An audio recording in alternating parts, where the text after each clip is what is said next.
Balai Kesehatan Masyarakat Wilayah Magelang. Balkesmas memberikan layanan pencegahan, pengobatan, dan pemulihan secara komprehensif.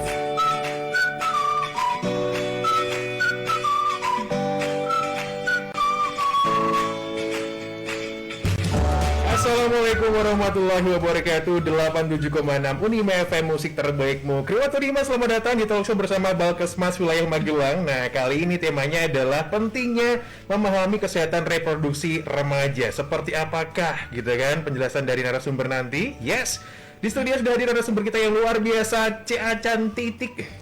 Cantik. Tuh kan, Kalina udah langsung bilang makasih gitu. Yang pertama aku mau ketemu dulu sama Dr. Cahyaning Tias. Assalamualaikum dokter. Waalaikumsalam warahmatullahi wabarakatuh. Apa kabar Mas Ferdi? Lama jumpa. Berapa tahun dok kita nggak ketemu ya? Sejak ada COVID nih kayaknya belum ketemu. 2 tahun ya. Sehat ya dokter ya? Alhamdulillah sehat. Semangat? Alhamdulillah semangat terus. Siap dong pastinya ya. Di samping Dokter Tias ada kakakku yang luar biasa. Hai, halo. Kakak Erlina Isyana Dewi Eskep Nurse. Iya, Mas Ferdi apa kabar? Luar biasa kak, sehat? Semangatnya masih keren ya. Iya, ini cantik loh ininya, maskernya. Oh ya selalu. Pengen ya. Sennya dapet. Iya bener. Fashionisnya dapet. Bener. Cantiknya harus dapet. Brosnya juga keren. Oh ya selalu. Terima kasih. Selamat datang kakak Ya, Erlina dan juga Dokter Tias di FM ini ya. Terima buat yang main gabung seputar tema kita kali ini adalah pentingnya memahami kesehatan reproduksi remaja. Bisa langsung SMS WhatsApp di 0811 2533 876 ya. Oh iya, asal kerabat Unima tahu gitu kan, masa remaja ini merupakan bagian dari proses tumbuh kembang atau peralihan dari masa anak menuju dewasa ya. Nah, akan rentan terhadap perilaku-perilaku negatif jika mereka tuh tidak mendapatkan pemahaman dan pengawasan yang benar mengenai kesehatan reproduksi pada remaja. Seperti ada masalah-masalah kesehatan yang mungkin nanti bakal timbul gitu kan, seperti apa saja yang dihadapi para remaja nanti terkait dengan kesehatan reproduksi ini. Nah, yang pastinya langsung deh aku mau tanya sama narasumber kita berkaitan dengan siapakah yang bisa dikatakan sebagai anak remaja itu. Ya. Dokter Tias. Oke, jadi remaja itu peralihan usia dari anak-anak ke dewasa. Kalau menurut WHO itu rentang usianya dari 10 tahun sampai 19 tahun. Kalau dari Permenkes Republik Indonesia itu ada perbedaan. Jadi dianggap remaja pada usia 10 sampai 18 tahun. Jadi ada perbedaan selisih 1 tahun, tapi itu tidak begitu ini ya, nggak signifikan sekali gitu. Jadi nggak apa-apa. Iya, kalau dan yang perlu kita pahami ini bahwa remaja ini kan dia beralih ya dari anak-anak menuju ke orang dewasa. Disebut sebagai dewasa ya belum, disebut anak-anak dia sudah meninggalkan itu.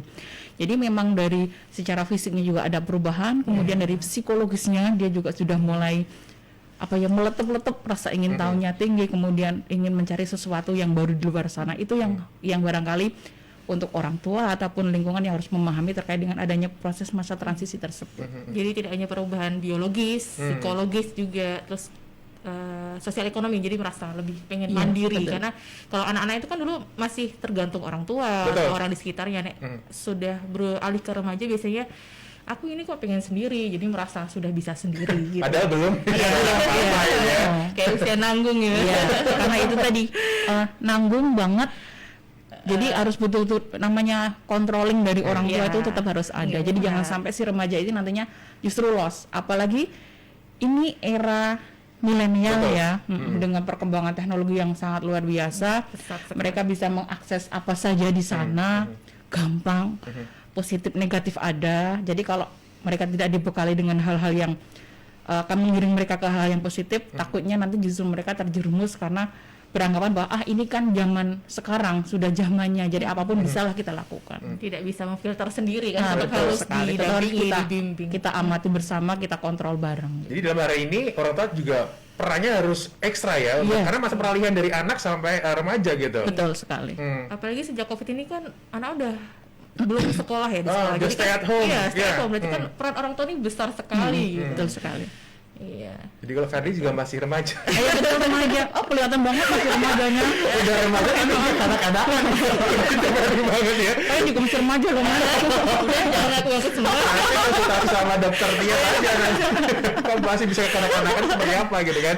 Jadi itulah kelewat 5 yang disebut dengan remaja gitu kan. Nah, seperti apa sih? Tadi kan sempat dokter Tias juga mengatakan bahwa perkembangan fisiologis dan biologis. Seperti apa gambarannya, dokter? Kalau perkembangan biologis mungkin ini ya harus dibedakan karena anak perempuan dan anak laki-laki kan beda. Betul. Dari perkembangan fisiknya, Yes. dari atas rambut sampai kaki itu biasanya ada perubahan seperti apa seks sekundernya, dari payudaranya itu kan pada perempuan ada perubahan, pada laki-laki biasanya di alat kelamin yang bawahnya, seperti dari pertumbuhan rambut pubis itu bertahap. Jadi awal remaja usia 10 tahun 11 tahun itu biasanya pelan-pelan pertumbuhan rambut pubisnya, nanti semakin meningkat usianya biasanya semakin banyak seperti itu, bisa dibayangkan ya. Terus pertumbuhan tingginya, jadi selain biologis tadi seks sekundernya, tingginya juga kalau anak laki-laki itu biasanya tiap tahun bisa tumbuh sampai 10 cm-an. Kalau anak perempuan 9 cm, jadi ada perbedaan sedikit, tapi tidak banyak. Terus ada perubahan hormon juga, jadi hormon reproduksi itu sudah mulai banyak diproduksi. Hormon reproduksi itu seperti estrogen, testosteron. Jadi seperti estrogen itu lebih banyak di perempuan. Kalau laki-laki ada tapi sedikit. Kalau pada laki-laki banyak testosteron. Jadi kenapa jumlahnya berbeda? Karena tadi mempengaruhi fungsi dari reproduksinya. Karena seperti hormon estrogen itu kan berfungsi untuk persiapan nanti pembentukan sel telur dari perempuan, nanti proses menstruasi, kehamilan. Jadi kenapa tadi jumlahnya berbeda antara laki-laki dan perempuan? Nanti kalau perempuan banyakkan testosteron maskulin ya, seperti itu. Itu bisa lebih ganteng daripada ya. Itu mungkin. Dalam tanda kutip. Iya. Jadi kalau secara fungsi reproduksi ya, kalau untuk usia remaja, terutama yang perempuan ini, kalau laki-laki dari fisik tadi sudah digambarkan, kemudian tumbuh jakun dan lain-lain itu sudah harus diperhatikan, kemudian perubahan suara. Perempuan, terutama untuk menstruasi, terpengaruh tadi oleh hormon estrogen. Yang perlu diperhatikan sekarang bahwa setiap perempuan, setiap remaja itu akan mengalami menstruasi yang berbeda-beda. Artinya pertama kali dia menstruasi atau yang disebut dengan menarche itu akan berbeda. Mungkin zamannya dulu saya gitu, kita baru SMP kelas 2 lah, kita sebut SMP kelas 2, kita baru menstruasi. Tapi yang kita lihat sekarang adalah remaja sekarang ini belum SMP, masih SD. SD saja dia sudah menstruasi. Artinya apa? Semua itu terpengaruh selain dari hormon tadi adalah gaya hidup, kemudian terpajan sama yang namanya kimiawi, makanan yang mereka konsumsi sekarang itu juga berpengaruh terhadap siklus itu. Orang tua di sini harus paham itu. Kok zamanku dulu, ketika aku dulu menstruasinya sekian, kenapa anakku sekarang? Apa sih yang harus? Oh, ya itu masih hal yang wajar. Yang terpenting dilihat dulu flashbacknya, pola makannya seperti apa, gaya hidupnya bagaimana. Jadi tidak usah menjadikan suatu hal yang merisaukan atau mengkhawatirkan terkait dengan menarche. Jangan ini kok anak saya belum menstruasi ya, langsung dipisahkan dokter, itu jangan dulu. Kita harus perhatikan dulu kondisi anaknya seperti apa, karena ada penelitian yang menyebutkan status gizi normal dan gemuk berlebih itu malah lebih cepat menarche tadi, karena faktor hormonnya. Jadi kolesterol yang tinggi, massa lemak yang banyak itu mempengaruhi jumlah produksi hormon estrogennya. Beda dengan anak yang status gizinya kurang. Atau gizi buruk ya, mungkin ya kalau remaja ya. Kurang gizinya itu kurang. tadi mens pertamanya itu lebih terlambat biasanya. Jadi kalau misalnya ada anak SMA, itu saya pernah di klinik itu ada datang, kok saya belum mens ya. Oh, itu usia di atas 15 tahun. Iya. Makanya tadi udah disebut sama Kakak Erlina kan. Dulu kita di bawah SMP kelas 2 kelas 1 berarti yang umur 12-13 tadi ya, saya udah betul. mulai menstruasi. Ada yang lebih dari itu, makanya dicari tahu penyebabnya.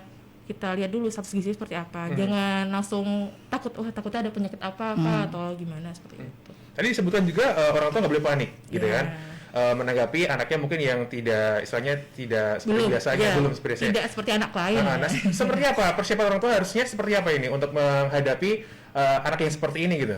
Yang jelas orang tua itu harus banyak belajar. Oke. Ya, satu belajar dari lingkungan. ibu-ibu itu gaul sama ibu-ibu yang sama-sama punya anak seperti itu gitu. Artinya, oh anakku sekian udah mens, anakku belum gitu, kenapa ya? Nanti sounding lagi dengan yang lain. Jadi seperti itu hal yang paling mudah yang bisa dilakukan untuk ibu gitu. Kemudian yang kedua, karena ini sudah era digital gitu kan, banyak yang bisa kita cari, gunakan itu untuk belajar di sana. Yang jelas lihat dulu di situ terkait dengan literasinya, literaturnya seperti apa.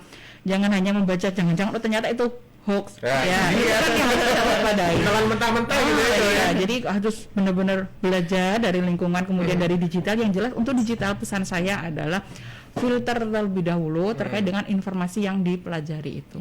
Kecuali kalau udah mentok nggak bisa menemukan apa-apa, baru silahkan berkonsultasi. Dan itu pun juga tidak menjadi suatu keharusan. Ditunggu dulu, kalau orang Jawa bilangnya sawetara dhisik. Oh iya. Seperti itu. Tapi kenapa Ferdi kalau nggak berubah-ubah suaranya? Ini kenapa ini? Apakah ada perbedaan? Itu sepertinya hormonnya lain dari yang lain. Naiknya drastis ya. Serius dong? Itu habis apa sih sunat gitu kan? Kan biasanya kalau cowok kan langsung istilahnya suaranya gede, ngebas gitu. Ferdi enggak sama sekali. Mungkin sebetulnya tidak disadari loh. Meskipun sedikit tetap ada perubahan. Iya, cuman kan kalau saya perhatikan suaranya Mas Ferdi ini kan kategorinya kan ngebas besar, bulat. Dan itu kalau yang misalnya anak-anak yang dengan suara yang lebih cempreng, ketika anak-anak kan dia cenderung suaranya lebih cempreng, itu akan kelihatan sekali membulatnya. Kalau saya analisis, jadi Mas Ferdi itu mungkin dari kecil dia memang sudah punya tipologi suara yang bulat gitu. Seperti tangga bilang, loh kamu tuh sunat belum sih gitu loh, sama gitu. Jagonya pun nggak nampak. Ini apa karena Ferdi terlalu tebal lemaknya? Bisa jadi. Bisa jadi. Tapi yang jelas kalau diraba pasti ada jagonya. Kecil banget, kecil. Sempat Ferdi tuh bingung loh, punyamu kok jagonya nonjol banget. Karena punya kok ya itu banyak faktor, termasuk kalau kita lihat dari bodinya ya. Nah, itu berpengaruh. Dokternya tolong dokter. Jadi kayak masa tubuh, masa lemak itu kan mempengaruhi usia manage anak perempuan, makanya mungkin tadi beda-beda. Iya, laki-laki dan perempuan dibedakan. Iya. Jadi telah perbedaan untuk ini ya, fisiologis dan juga biologis.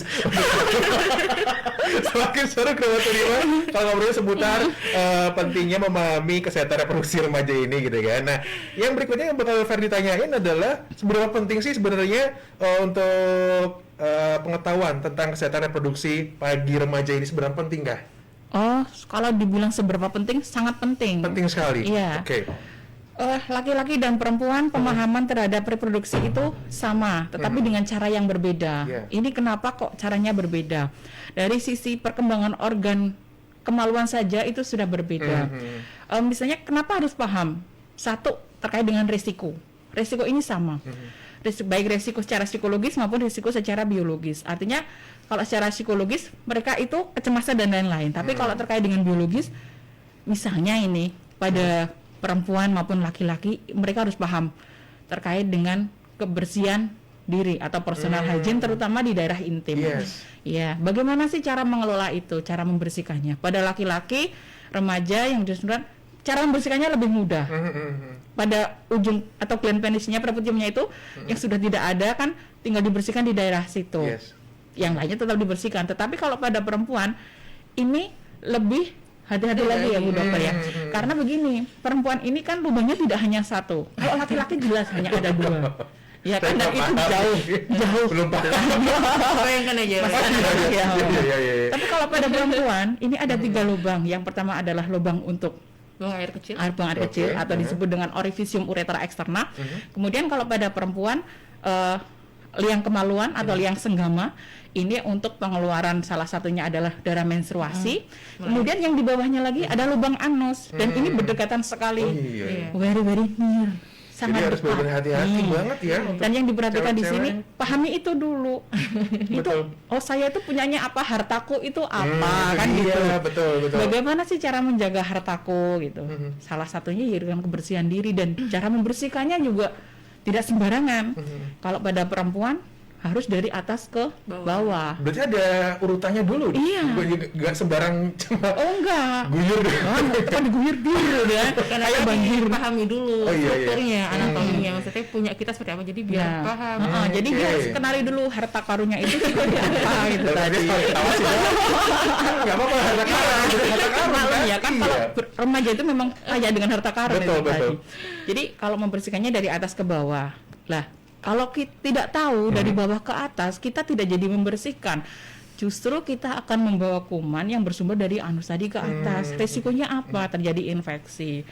Kalau salah membersihkan, bukannya kita menjaga flora yang ada di vagina, justru kita akan mematikan. Salah satunya nanti pH-nya akan berubah ya Bu Dokter ya. Oke. Kalau pH-nya berubah, risiko infeksi yang kelihatan adalah katal. Kemudian keluar keputihan yang tidak sehat, yang dia sudah tidak berwarna putih tapi sudah hijau atau kekuningan dan berbau. Itu salah satu hal yang harus diperhatikan untuk remaja putri. Dan Yes. infeksinya itu tidak hanya di bawah loh, itu bisa naik sampai ke atas, bisa sampai ke rahim kalau pada perempuan, sampai ke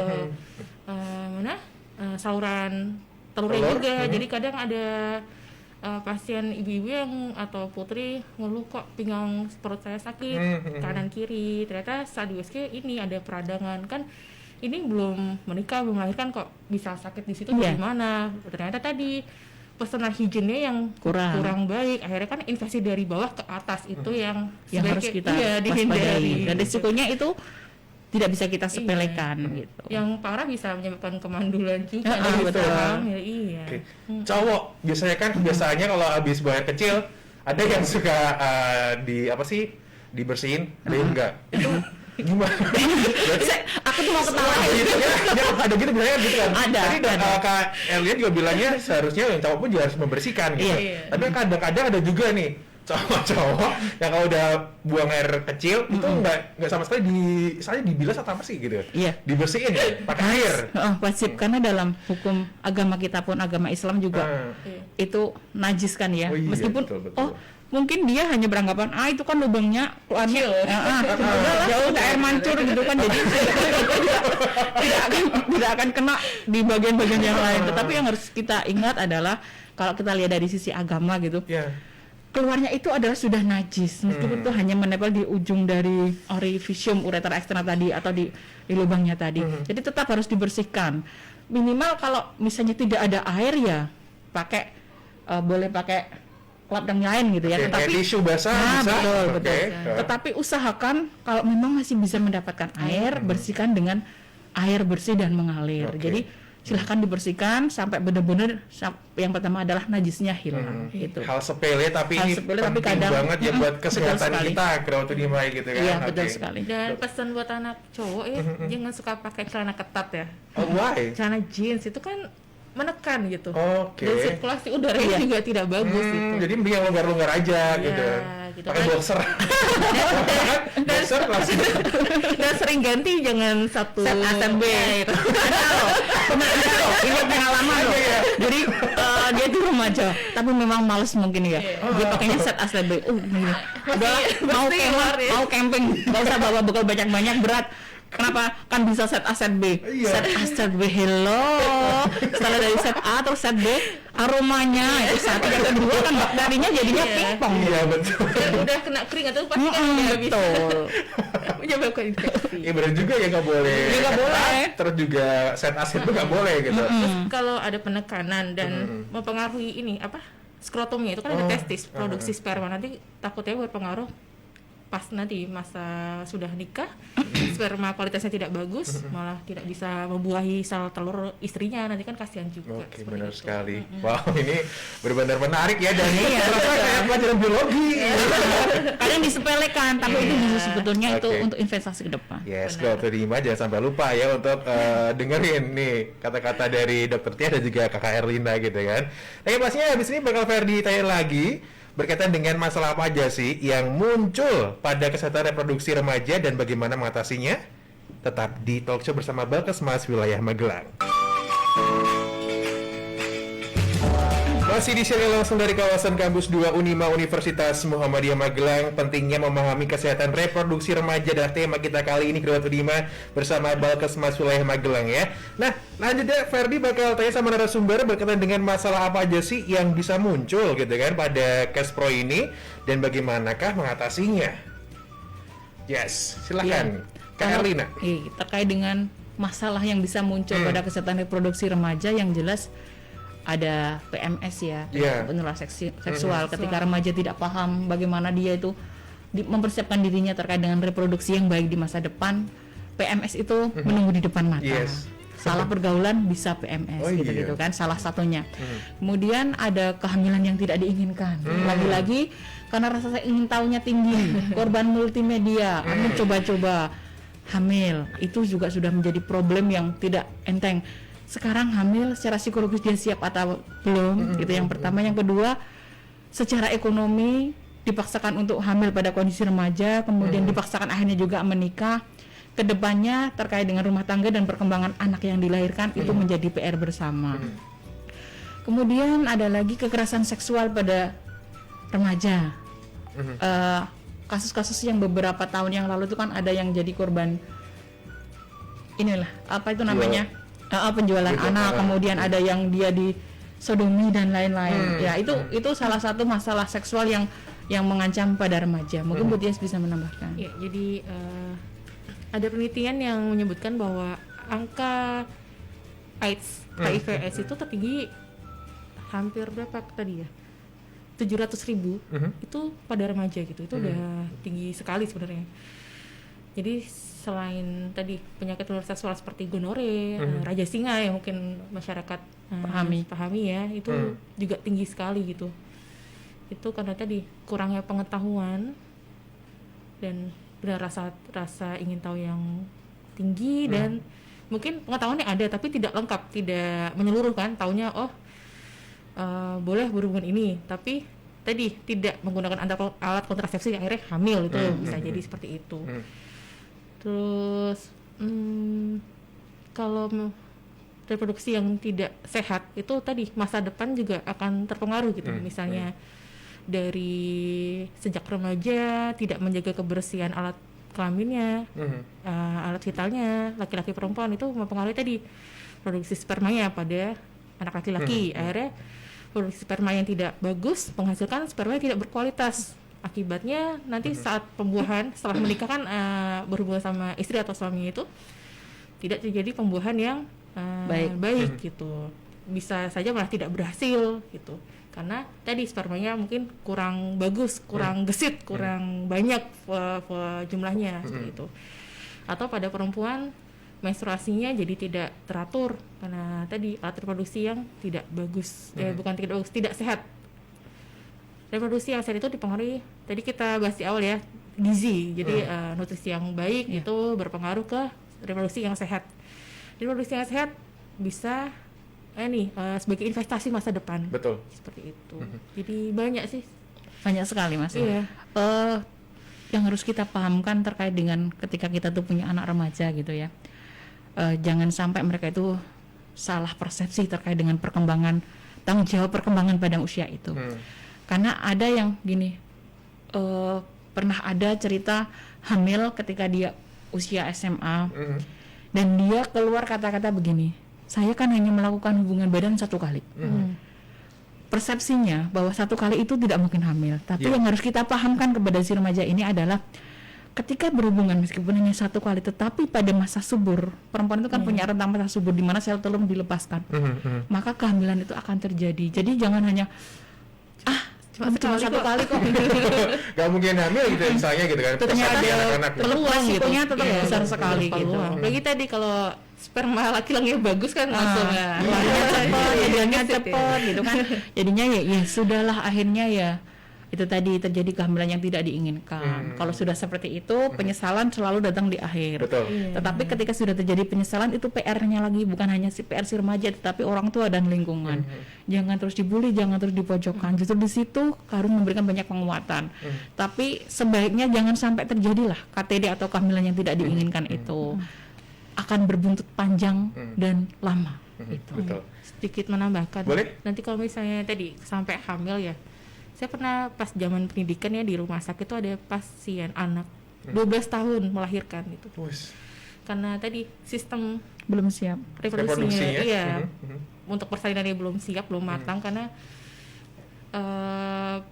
Dr. Hasto itu ketua BKKBN menyebutkan sebaiknya perempuan menikah di atas 20 tahun ke atas gitu. Kalau sebelum 20 tahun itu tadi reproduksinya sistemnya itu belum siap sempurna untuk bereproduksi.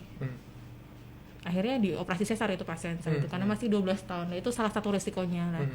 Operasi itu kan juga ada risiko lain ya, bisa perdarahan macam-macam. Jadi banyak gitu akibatnya kalau misalnya tadi ilmu tentang kesehatan reproduksi yang kurang seperti itu. Dan yang jelas ini Mas, kalau misalnya mereka itu hamil di usia yang dini, di mana tadi sudah disampaikan Dokter Tias nggih, kurang dari 20 tahun secara biologis belum siap untuk menerima yang namanya kehamilan. Risiko yang terbesar adalah bagi ibu dan janin itu sendiri, perdarahan, kemudian anemia dan lain-lain. Karena kan secara sistem mereka memang belum matang gitu ya. Makanya salah satu opsinya karena sudah hamil dan harus dilahirkan dengan cara yang sesar, dan ini juga banyak pertimbangan ketika seorang dokter menentukan oh ini harus dengan cara sesar, itu banyak pertimbangan yang di ini. Kemudian yang kedua, secara selain biologis, secara psikologis. Pada anak usia segitu, belum 20 tahun, tingkat kematangan psikologisnya, pola pikirnya juga masih rendah. Masih rendah artinya mereka juga belum matang gitu. Siap tidak siap, mereka harus siap menjadi ibu. Tapi banyak tidak siapnya, kan gitu. Bagaimana nanti terkait dengan pola asuhnya. Kemudian ketika lahir, apakah si ibu muda ini dia sudah siap menerima itu? Resiko terbesarnya adalah secara psikologis nanti bisa muncul baby blues atau postpartum blues. Nah, itu yang harus kita perhatikan di sana. Jadi sebaiknya pendidikan terkait dengan reproduksi atau ini diberikan secara dini kepada anak. Artinya biar anak semakin terpahamkan, tidak belajar sendiri di luar, nanti jadi salah jalan, belajar bersama di rumah dengan orang tua. Meminimalisir terjadi hal-hal yang tidak diinginkan, salah satunya adalah KTD tadi atau kehamilan tidak diinginkan. Oke, dengan banyaknya masalah-masalah yang muncul gitu kan pada usia remaja ini, gimana sih peran orang tua gitu dalam mendampingi mungkin dan memberikan pemahaman kesehatan reproduksi pada remaja ini seperti apa? Peran orang tua itu harus seperti apa? Harus tegas, dia nggak boleh sama laki-laki jalan, dia nggak boleh sama kayak gitu. Iya. Itu gimana? Kalau terkait dengan tegas, ya tegas itu artinya tidak terus strict banget, nah itu gitu ya? nggak terlalu, kalau istilahnya terlalu lebay gitu sehingga anak malah justru merasa terkekang. Yang harus diingat gini, remaja ini semakin dia dilarang, dia akan semakin mencari tahu. Itu karakternya seperti itu. Takutnya dia aku kan nggak di rumah nih, aku nggak ada orang tua nih, mereka kan nggak tahu itu. Kalau orang tua mau tegas, memang wajib tegas, tetapi di sini tegasnya dengan reason, dengan alasan. Kenapa sih kamu nggak boleh begini? Karena ini loh dasarnya 1, 2, 3. Ini dijelaskan ke anak. Dan itu harus dengan komunikasi yang baik. Karena jadi orang tua itu bukan suatu hal yang mudah ketika kita memang tidak bisa membuatnya mudah, tetapi akan menjadi mudah ketika kita memang mau belajar. Komunikasi orang tua dengan anak juga harus dengan mengikuti perkembangannya mereka. Ada kan orang tua yang gini, oh tidak boleh, tapi tidak memberikan alasan tadi. Jadi dampingi mereka sesuai dengan usia perkembangannya, gunakan komunikasi yang efektif, dengan bahasanya remaja yang bisa dimengerti, berikan alasan yang bisa memahamkan mereka bahwa ini loh kenapa tidak boleh. Ternyata dampaknya buat masa depan itu seperti ini. Itu. Kemudian untuk orang tua terkait dengan kesiapan, artinya orang tua ini kan kalau disebut sumber dari segala sumber hukum kan bisa ya ketika di rumah kan gitu. Harus mau belajar, tidak hanya kudet. Kan aku sudah pernah jadi remaja. Remajanya orang tua kan dengan remaja sekarang kan something different, sesuatu yang sangat berbeda sekali. Dulu hanya ada televisi hitam putih, itu aja banyak semutnya. Sekarang mereka bisa melihat tidak cukup dengan TV, internet banyak, HP aja udah bisa. Nah dari situ mungkin orang tua harus belajar. Sebelum anaknya belajar, orang tua harus belajar terlebih dahulu. Kemudian belajar bersama dengan anak terkait dengan kesehatan reproduksi ini, dan kenalkan kepada anak sedini mungkin terkait dengan pendidikan seks. Jadi ada tahapannya sebenarnya sih. Usia 1 sampai 5 tahun tuh kita orang tua wajib mengenalkan apa saja ke anak-anak seperti organ bagian tubuhnya apa aja dari kepala sampai kaki, ini yang boleh dipegang orang tua misalnya, ini yang tidak boleh, ini yang boleh diperlihatkan ke orang lain, ini yang tidak boleh. Jadi dari tadi umur 1 sampai 2 tahun diajarkan seperti itu. Pada saat mandi biasanya kan itu kan terbuka semua ya. Nanti di atas 5 tahun misalnya umur 6 sampai 10 tahun biasanya kan anak-anak lebih penasaran lagi, misalnya kok mamanya hamil ya, ini Kamarnya gede, ada ini ada pasti nanya kan, gimana kok bisa ada adik lahir Adiknya, itu gitu. kan bertahap. Jadi pengenalan tadi pendidikan seks secara dini ya dari awal. Nanti semakin nambah lagi usianya, nanti akan beda lagi penjelasannya, seperti menstruasi pada anak remaja putri atau laki-laki tentang mimpi basah itu macam-macam seperti itu. Jadi tetap tadi benar, orang tua harus punya pengetahuan yang baik dan benar, komunikasikan kepada anak-anak dengan bahasa yang baik, mudah dimengerti dan efektif. Dan kalau misalnya anaknya belum paham ya kita ulang lagi, maksudnya jangan puas udah pernah dikasih tahu sekali kok, doang udah itu kan kemarin udah tahu dia gitu. tetap itu. Jadi harus kesiapan orang tua tuh harus nomor 1 dulu ya, kesiapan jadi orang tua, jangan cuma karena coba-coba jadi orang tua gitu kan. Itu tadi Ada musibah itu ya. dia hamilnya tidak diinginkan, dia coba-coba. Betul. Jadi mencoba sesuatu. Oh, aku mau mencobanya kayak gitu.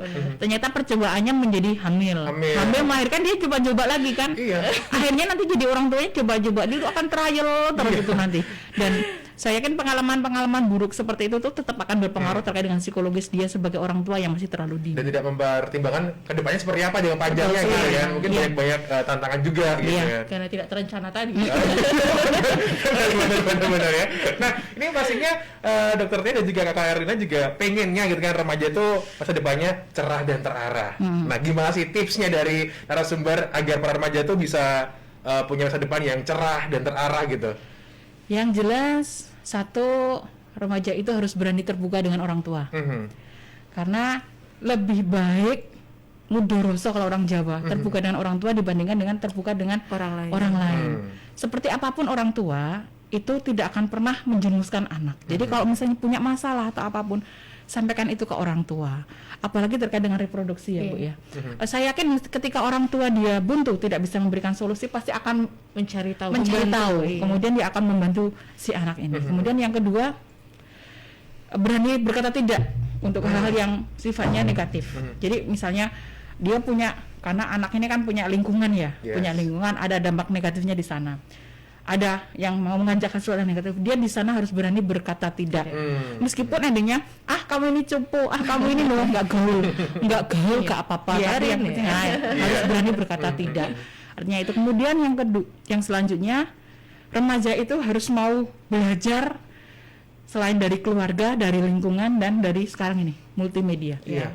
Sortir mana yang betul, mana yang hoax, kemudian ambil sisi positif dan negatifnya. Kebingungan muncul, tanyakan kepada ahlinya. Ahli yang paling dekat dengan anak adalah siapa? Orang tua. Seperti itu. Ya, orang tua harus tahu itu. Dan yang terakhir ini menurut saya agama. Itu benteng itu dengan agama. Ketika orang dia perbaiki dari sisi agamanya, dia mau melihat sesuatu yang negatif, dia akan berpikirnya secara logis lagi. Oh ya, ternyata saya ini punya Tuhan, saya ini punya Allah nih. Ajarannya seperti ini. Oh, itu adalah hal yang tidak sesuai dengan ini. Maka itu akan lebih menjaga si remaja ini untuk tumbuh dan berkembang dan menciptakan masa depan yang saya yakin lebih baik dibandingkan dengan mereka-mereka yang sama sekali tidak punya konsep. Seperti itu. Versi Kakak Erlina. Kalau Dokter Tia sendiri seperti apa? Kalau versi saya, pesan buat para remaja ya, tetapkan cita-citamu. Kamu harus punya cita-cita gitu. Jadi target dulu ya, cita-cita nih kesampaian. Jadi, dengan punya target yang baik itu pasti akan berpikiran ke depan positif gitu. Jadi akan mengusahakan saya harus mencapai target itu. Jadi ketika ada hal yang tidak baik mendatangi di tahapan menuju ke sana, itu bisa terbentengi, bisa terhindar dari yang tidak diinginkan. Yang pasti tadi benar berdoa, beribadah, karena semua itu kan tetap yang di atas ya, yang berkehendak ya. Kita harus membentengi diri dengan agama yang baik, karena lingkungan di sekitar itu kan sekarang tidak bisa kita percaya 100% ya. Betul sekali. Kita mungkin mengenal teman kita baik, ternyata menjerumuskan dengan kita punya benteng yang agama yang baik, kuat, insya Allah tetap tetap di jalur yang benar gitu, tidak akan terpengaruh oleh lingkungan. Akan ada batas-batas tertentu ketika harus dihadapkan dengan, terkadang ini kan orang kan dia itu sahabat saya, sahabat aku dari kecil sampai gede. Ternyata dia punya persepsi karena dibesarkan dengan lingkungan yang berbeda, mungkin persepsinya berbeda. Tapi ketika kita punya batasan-batasan terkait dengan agama, yang kuat. oke lah, sahabat is sahabat. Tetapi bila terkait dengan persepsi, terkait dengan pola pikir, you is you. Dan inilah Jangan aku. mudah terpengaruh. Karena remaja tadi dia masih goyah terus kan gitu, mencari jati diri. Benar, jati diri itu. Jadi benar banget ya ketika kita tuh ada quotes yang mengatakan bahwa pilihlah teman yang benar-benar sefrekuensi, terus juga bisa istilahnya memberikan energi positif gitu kan. Circle kecil nggak apa-apa, yang penting bisa manfaat positif buat diri kita. Betul sekali. Oke. Keren habis kalau terima berkaitan dengan kesehatan reproduksi pada anak remaja ini gitu kan. Nah habis ini Hari bakal share pertanyaan yang sudah masuk di 0811 2533 876, tetap di talk show bersama Balkesmas Wilayah Magelang. Terima kasih buat kerabat Udima yang sudah bertanya di 0811 2533 876. Ini langsung saja Ferdi share ke narasumber gitu kan. Ada Mbak Ratna di Tempuran, gimana sih cara untuk mengajarkan sex education pada anak, dan sebaiknya di usia berapa dimulai untuk sex education ini? Gimana ini? Kak Erina, Dokter Tias silakan. Sebenarnya tadi sudah disampaikan sama Dokter Tias bahwa sex education ini pada setiap tahapan usia itu ada, bahkan untuk usia anak TK pun itu balita ya. Betul, balita itu sudah mulai kita kenalkan dengan yang namanya pendidikan seks, tentunya dengan cara komunikasi sesuai tahapan pada usia itu. Tidak perlu kita menjelaskan terlalu jauh. Jadi ketika pada anak usia balita itu kan dia mulai memahami bahwa dia itu yang dia miliki itu apa gitu. Misalnya perempuan, oh sama dengan punya ibu gitu. Untuk yang kita pahamkan di sana bagaimana sih cara menjaga itu supaya nanti dia itu jadi tidak, kan namanya anak ya, kadang kan ada yang mau godain dan lain-lain. Nah itu yang harus dijaga, itu termasuk seks edukasi di situ untuk anak usia balita. Kalau untuk anak usia selanjutnya kita kembalikan lagi dia pada tahapan usia apa. Kalau SD artinya jadi ya sudah mulai materi yang diberikan itu disesuaikan sesuai usianya. Benar tadi usia 1 sampai 5 tahun, di bawah 5 tahun itu tadi pengenalan organ yang ada di tubuh dulu. Misalnya kalau anak yang kita beri seks edukasi itu anak perempuan. Kalau anak perempuan ini organnya, kalau beda jenis kelamin ini. Jadi harus dibedakan. Yang kedua tadi usia lebih atasnya lebih tentang rasa penasaran dulu. Soalnya nggak mungkin anak tiba-tiba tidak bertanya, tidak penasaran kok kita langsung kasih tahu. Itu kan nanti dia bingung, ini ngapain ibu tiba-tiba ngasih tahu ini. Jadi bertanya, ibu mau kayak gitu sih sama aku gitu. Jadi atau pas misalnya ternyata anak perempuan kita kok sudah mulai mens baru kita ini beritahu, atau sebelumnya misalnya usia mendekati mau mens itu baru kita beritahu, nanti kamu akan mens usia segini, jangan takut seperti, karena ini salah satu proses untuk tadi proses reproduksi, kesehatan reproduksi kalian gitu. Atau pada laki-laki nanti kalau misalnya kok ada mimpi basah atau keluar sesuatu di celana yang enggak ini, jangan takut, itu emang normalnya seperti itu, dan langsung ditambahin harus jaga kebersihan dan macam-macam, karena tadi berpengaruh ke masa depan kalian. Gitu. Jadi ada tahapannya. Oke, terima kasih buat Mbak Ratna ya. Ada juga Mbak Untari di Magelang Kota, anak saya kelas 6 SD sudah menstruasi, apa itu normal dok, dan apa saya perlu konsultasi ke dokter juga? Masih normal sih. Iya. Apalagi untuk situasi seperti saat ini nggih. Karena tadi sudah disampaikan juga ketika kita diskusi di awal bahwa salah satu faktor yang mempengaruhi menstruasi itu dini atau tidak itu adalah dari sisi nutrisi, kemudian kimiawi dan lain-lain lah. Itu yang harus orang tua pahami dulu. Ketika anak menstruasi di usia masih kelas 6 SD, tugas orang tua di sini itu tidak harus ikut-ikutan takut, oh kelas 6 kok sudah menstruasi saya harus ke dokter, nggak usah. Dia sampaikan saja ke anak, diskusi dengan anak, kenapa sih kamu menstruasi di usiamu yang masih kelas 6 SD, itu masih normal, dengan catatan tidak ada keluhan yang bersifat mengganggu, artinya misalnya ada nyeri dan lain-lain, itu nyeri yang tidak bersifat mengganggu aktivitas dan anak masih bisa aktif dan produktif. Kemudian terkait dengan darah menstruasinya tidak terlalu banyak dan berlebihan dalam warna dan lain-lain, itu bisa kita lihat dari pembalut yang dia pakai. Itu orang tua juga harus paham di situ. Jadi kalau orang tua sudah paham, sudah tahu, saya yakin untuk menyampaikan ke anak pun anak akan lebih aware nantinya dan tidak akan muncul kecemasan. Dan tadi sudah disampaikan oleh Dokter Tias sebelum pertanyaan yang ini, ketika anak pada usia yang menjelang ke Mendekati, SMP, itu sebaiknya memang sudah kita kenalkan dulu sebagai orang tua punya kewajiban bahwa nanti kamu tuh perempuan, pada masanya nanti akan muncul yang namanya menstruasi. Menstruasi ini adalah keluarnya darah dari lubang kemaluan. Itu kan secara anatomi kan sudah kita kenalkan dulu. Nah, jadi kalau itu sudah dikenalkan, maka anak akan siap ketika tiba-tiba keluar darah. Karena ada pengalaman itu, dia menstruasi pertama kali dia nangis, nangis lari, aku berdarah, ada kami juga SD duluan. nangisnya ke urat tanggung marah itu ketakutan, ada apa? Aku keluar darah, aku sakit apa gitu. Itu artinya apa? Ada keterlambatan pendidikan reproduksi di sana. Jadi anak kecemasan dulu. Ya iyalah, secara itu siapa sih yang nggak takut darah keluar dari ini aja udah takut keluar dari situ banyak nah itu yang harus kita minimalisir terkait dengan itu. Baru nanti lanjut bagaimana secara menjaga kebersihan selama menstruasi, pakai pembalut yang seperti apa, cara membersihkannya bagaimana, dijaga tetap kering. Nah ini akan ada tahapan-tahapan lagi setelah dia menstruasi. Mau nambahin sedikit ya. Boleh. Jadi mungkin putrinya Bu siapa tadi? Ada Mbak Untari. Bu Untari.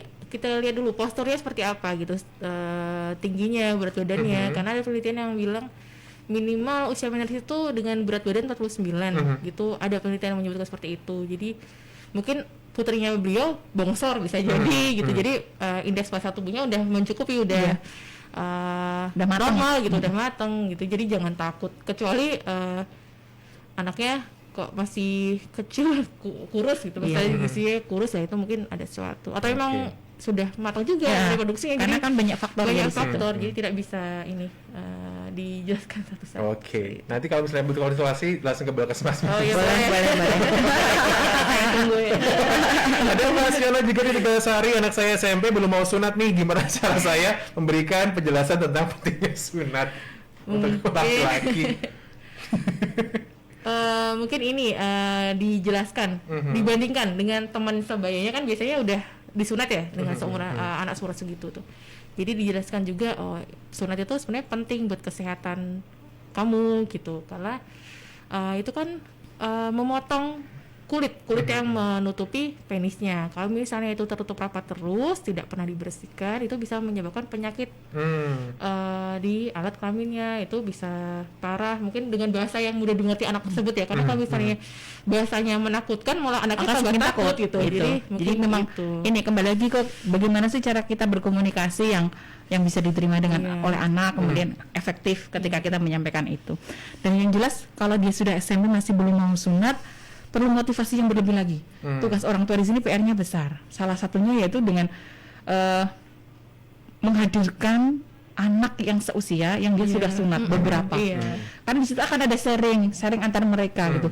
Kamu kok udah sunat toh? Iya, sunat itu sebetulnya mungkin akan menceritakan pengalaman sunatnya sampai dia merasakan bagaimana setelah sunat. Itu sangat memberikan faktor yang luar biasa untuk membuka diri si anak untuk mau sunat. Motivasi. Lagi nanti kalau ada teman yang cerita, habis sunat aku dibelikan sepeda sama mama lah itu ya. Semakin motivasi juga. Jadi ini juga pertanyaan dari Bu Siswani, gimana untuk orang tua tuh bisa lebih akrab sama anaknya gitu ya? Iya, betul. Karena untuk dekat dengan anak itu kan, karena itu kan anak kita ya. Jadi tahu betul kan karakter anak itu seperti apa, terbentuknya karakter anak itu sebetulnya dari orang tua. Karena lingkungan terbesar anak selain keluarga juga sosial, tetapi kan anak ya kalau kita mendidiknya dengan cara kita, ya anaknya akan terbentuk dengan cara kita seperti itu. Jadi gini, semakin sering kita membentak anak, maka anak akan menjadi pribadi tukang bentak. Mengikuti karena role modelnya gitu. Jadi kalau kita bisa berkomunikasi dengan yang efektif, dengan cara yang persuasif lah kalau ini, itu anak juga, oh ternyata orang tua aku begini. Ketika dia di luar pun akan menerapkan hal yang sama. Bahkan terkait dengan sunat pun, kalau misalnya kita bisa memberikan pemahaman, menghadirkan yang sebaya, kemudian ada motivasi dan lain-lain, itu sudah meringankan beban orang tua loh untuk menjelaskan itu. Karena kalau yang tadi saya dengar kan sudah SMP, itu sudah saatnya banget gitu ya, harus sunat kan gitu. Kalau masih belum berhasil, jangan patah semangat, tetap hadirkan teman-temannya yang masih ini dan berikan motivasi dengan cara yang lain. Kemudian selain dari sisi kesehatan, dari sisi agama. Dari sisi agama di Islam kalau karena saya Muslim ya, jadi kalau di agama Muslim itu kan memang wajib itu ada dasarnya sebenarnya. Salah satunya ya terkait dengan kesehatan itu tadi. iya, betul. Selain untuk kesehatan si pria atau si remaja itu sendiri, juga kesehatan reproduksi nanti si calon istrinya ke depan. Istrinya bukan calon. Oh, istrinya. Istrinya betul. Calon ya si istrinya nanti di masa yang akan datang gitu. Jadi nanti dampaknya akan panjang. Iya. Oke. Karena ujung Iya. kulitnya itu yang disebut dengan preputium itu, Kulupnya itu kan dia akan ngumpulin sisa-sisa sel-sel mati, dan bakteri, itu bau itu bau Nggak bagus bener, ya buat bau kesehatan ya. ya. Dan itu dampaknya sangat jelek kalau Yes. saya bilang terkait dengan kesehatan dia sendiri. Risiko kanker dan lain-lain mengintai di situ. Oke. Jadi sebaiknya memang kasih motivasi, kasih dorongan, hadirkan teman-teman yang sebaya, pendekatan agama, biar segera sunat. Oke, sunat yuk. Satu lagi boleh ya. Ini ada Juliana. Terima kasih Juliana di Muntilan. Apakah keputihan dengan jumlah yang agak banyak dan terkadang terjadi penggumpalan itu merupakan kondisi yang normal? Keputihan itu ada dua macam ya, ada yang fungsional, maksudnya normal, ada yang patologis atau penyakit. Yang normal itu biasanya terjadi sebelum menstruasi itu ada masanya muncul keputihan. Nah, kalau misalnya Mbak Yuliana takut, diperhatikan dulu warnanya seperti apa, konsistensinya seperti apa, bau tidak, bau atau kalau misalnya baunya seperti apa, karena itu dibedakan. Terus apakah ada tambahan ini darah atau perubahan warna misalnya sampai ke hijau, merah, itu kan harus dibedakan. Kalau misalnya masih bening, tidak berbau dan itu munculnya sebelum menstruasi, itu insya Allah masih normal karena tadi keputihan yang fisiologis gitu. Kecuali ini munculnya tidak mesti sebelum menstruasi ya, atau malah terjadi setelah melakukan hubungan suami istri, itu baru harus dikonsultasikan ke ahlinya gitu. Jadi jangan sembarangan. Atau maaf tadi personal hygiene yang kurang bersih ya, kurang baik, itu juga bisa menyebabkan penyakit tadi yang kami jelaskan di awal seperti itu. Jadi kita cari tahu dulu kemarin awal-awalnya seperti apa, jadi jangan langsung takutnya ini ada apa-apa. Yes. Dan ini udah nikah belum? Kalau sudah nikah kan bisa jadi salah satu tanda dari suatu penyakit, kanker leher rahim tuh, kanker serviks tuh bisa seperti itu. Keputihan yang tadi patologis. Jadi harus dijabarkan dulu, dijelaskan dulu seperti apa. Oke, terima kasih ya sudah bertanya di 0811 2533 876 ya. Closing statement dari narasumber silahkan di sesi terakhir ini. Yang jelas untuk remaja dimanapun berada, be yourself. Yes. Ya, tidak usah ingin menjadi siapa-siapa. Sudahlah jadi dirimu sendiri dengan segala kepositifan yang kamu miliki.